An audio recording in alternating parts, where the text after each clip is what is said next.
Hello friends, in the previous video we understood the conflict between Chalukyas of Badami and Pallavas.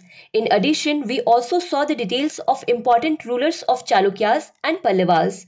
But in 755 AD, the Chalukyas of Badami were replaced by Rashtrakuta dynasty and they ruled from 755 AD to 975 AD. That is for about 220 years. So it is important to know here that after all, who were these Rashtrakutas? Rashtrakutas basically were the feudatory of Chalukyas of Badami. Actually, in the territorial area of Chalukyas of Badami, there was a Karnataka-based dynasty where they basically governed this area as a feudatory of Chalukyas in the northern Karnataka region. These people used to give tribute to Chalukyas. Everything was going smoothly, but in 755 AD, during the rule of Chalukya ruler Kirtivarman II, his feudatory in northern Karnataka region was Danti Durg of Rashtrakuta dynasty. Danti Durg refused to give tribute to Kirtivarman II. In such a situation, the Chalukya ruler Kirtivarman II attacked Danti Durg, but in this attack, the Chalukyas themselves were defeated and the Rashtrakutas won. Thus the rule of the Rashtrakuta dynasty was established in the Deccan region. His capital was Manikhed, which is also known as Malkhed, although he made his capital later, about which we are going to study in a while. So till now we have seen that Danti Durg of Rashtrakuta dynasty has established Rashtrakuta kingdom by defeating Kirtivarman II of Chalukya dynasty, and now his eyes were on Kannauj because at that time there was no big power in Gangetic plains. But it was not so easy to capture Kannauj because on one side Gujjar Pratihars were ruling Gujarat and Malwa region, and on the other side Pal dynasty was ruling in Bengal and Odisha region, and these people also wanted to capture Kannauj. Means there was a tripartite struggle for Kannauj between Pal dynasty, Gujjar Pratihars and Rashtrakutas. So Rashtrakud king Danti Durg had understood that if he wanted Kannauj, the first region he would have to occupy is Malwa, and Malwa region used to come in the territory of Gujjar Pratihars. That's why Rashtrakuta king Danti Durg defeated Gujjar Pratihars and captured Malwa region. So now the question is whether after occupying the Malwa region, could the Rashtrakutas be able to capture Kannauj? Then the answer is that all these three dynasties, that is Gujjar Pratihar, Pal dynasty and Rashtrakutas were able to occupy Kannauj for a short period of time. But none of these dynasties could hold Kannauj for a very long time. And anyway, Danti Durg did not occupy Kannauj. There was an important ruler of his dynasty who occupied Kannauj, about whom we are going to discuss in a short while.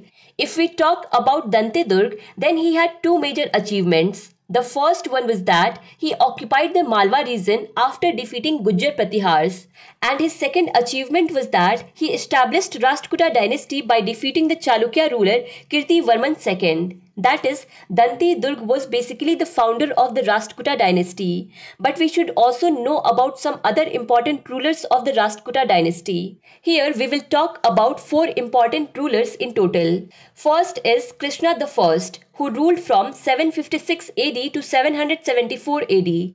Second important ruler is Govinda III, who ruled from 793 AD to 815 AD. The third important ruler is Amogh Varsha, who ruled from 815 AD to 880 AD. And the last important ruler of the Rashtrakuta dynasty was Krishna III, who ruled from 936 AD to 968 AD. So let's first talk about the achievements of Krishna first. Krishna first defeated Gangas of Mysore and also defeated Chalukyas of Vengi, also known as Eastern Chalukyas, and at the same time he built a very magnificent rock-cut monolithic Kailash temple which is in Ellora. But there was a bigger ruler than him, that is Govinda III, who defeated Gujjar Pratihars as well as the ruler of Pal dynasty. And related details we get to see in Sanjan inscriptions, where it has been mentioned that Rashtrakuta king Govinda III defeated Pratihar emperor Nagbhat II and Pal emperor Dharmpal. You can see this inscription in Valsad region of Gujarat. So you can see here that it was Govinda III during whose rule Rashtrakutas had conquered Kannauj, and this was a great achievement.